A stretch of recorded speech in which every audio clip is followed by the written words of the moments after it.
The Tiger Rising by Kate DiCamillo. Chapter 28. "Oh," said Sistine in that voice that Rob loved. "See," she said, "that was the right thing. That was the right thing to do."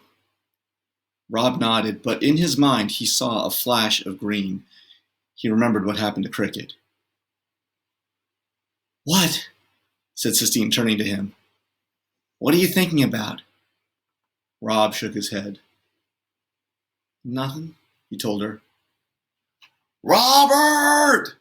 The sound of his name came floating to them from the direction of the motel. "That's my dad," he said, confused. "That's my dad calling me." And then they heard Willie May. "Dude, Jesus!" she screamed, her voice high and wild. And then there was the crack of a gun. They both stood still, stunned and silent. And when Willie May came running out from under the pine trees and saw them, she stopped. "Thank you, Jesus," she said, looking up at the sky. "Two whole children. Thank you. Come here," she said. She opened her arms. "Come to me." Rob started walking toward her. He wanted to tell her that she was wrong. He wanted to tell her that he did not feel whole, but he did not have the energy or the heart to say anything. All he could manage was putting one foot in front of the other. All he could do was keep walking toward Willie May. Willie May led them back, and when Rob saw the tiger on the ground and his father standing over it, holding the rifle, he felt something rise up in him, an anger as big and powerful as the tiger. Bigger. "You killed him," he said to his father. "I had to," his father said. "That was my tiger," Rob screamed. "You killed him! You killed my tiger!"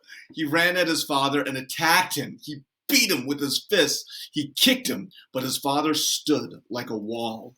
He held the gun up over his head and kept his eyes open and took each hit without blinking. And Rob saw that hitting wasn't going to be enough, so he did something he thought he would never do. He opened his suitcase, and the words sprang out of it, coiled and explosive. "I wish it had been you," he screamed. "I wish it had been you that died. I hate you. You ain't the one I need. I need her. I need her." The world and everything in it seemed to stop moving. He stared at his father. His father stared at him. "Say her name!" Rob screamed into the silence. "You say it!" "Caroline," his father whispered, with the gun still over his head, with his eyes still open. And with that word, with the small sound of his mother's name, the world lurched back into motion, like an old merry-go-round. It started to spin again. His father put the gun down and pulled Rob to him. "Caroline," his father whispered. "Caroline. Caroline. Caroline." Rob buried his face in his father's shirt. It smelled like sweat and turpentine and green leaves. "I need her," Rob said. "I need her too," said his father, pulling Rob closer. "But we don't got her. Neither one of us. What we got, all we got, is each other. And we got to learn to make do with that." "I ain't gonna cry," Rob said, shutting his eyes, but the tears leaked out of him anyway. Then they came in a rush, and he couldn't stop. He cried from somewhere deep inside of himself, from the place where his mother had been, the same place that the tiger had been, and was gone from now. Rob looked up and saw his father wiping tears from his own eyes. "All right," said his father, holding Rob tight. "That's all right," he said. "You're okay." When Rob finally looked up again, he saw Willie May holding Sistine like she was a baby, rocking her and saying, "Shh." Willie May stared back at him. "Don't think you're going to start pounding on me now," she said. "No, ma'am," said Rob. He wiped the back of his hand across his nose and slid out of his father's arms.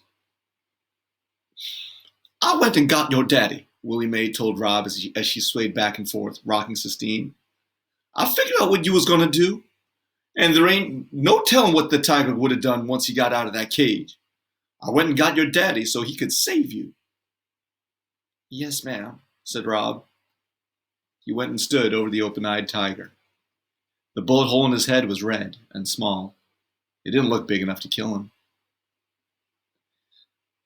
Go ahead and touch him, said Sistine. Rob looked up. She was standing beside him. Her dress was twisted and wrinkled. Her eyes were red. Rob stared at her and she nodded. So he knelt and put out a hand and placed it on the tiger's head. He felt the tears rise up in him again. Sistine crouched down next to him. She put her hand on the tiger too. He was so pretty, she said. He was one of the prettiest things I have ever seen. Rob nodded. We have to have a funeral for him, Sistine said. He's a fallen warrior. We have to bury him right. Rob sat down next to the tiger and ran his hand over the rough fur again and again, while the tears traveled down his cheeks and dropped onto the ground. Whew. Sometimes in books, just like in real life, things don't go the way you think they're going to go. Lots to talk about here, and frankly, I don't know if I need to tell you all about it. But I will point out a few things to you. Here. When his father killed the tiger, Rob says, that was my tiger. You killed him. You killed my tiger. And he starts beating on his father with everything he's got. He kicked him. And his father stands there and takes it. And then he does probably the more hurtful thing. Here. And this is why Rob has kept his suitcase closed for as long as he had. Because as soon as he opened it, this is what happened. I think now we can understand why Rob has had sadness for so long, and why Rob and his father don't have the relationship that we would think a father and a son should have.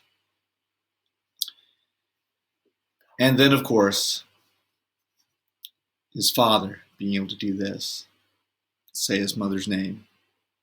And everything just sort of comes together there, where his father says his mother's name, and they both admit for the first time that they need her.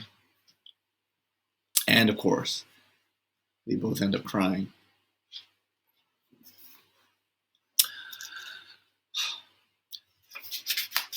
What do you think is going to happen next? A lot has happened. Now the tiger is no longer the objective. The tiger is no longer the problem. But they've got other problems. Guess we'll find out.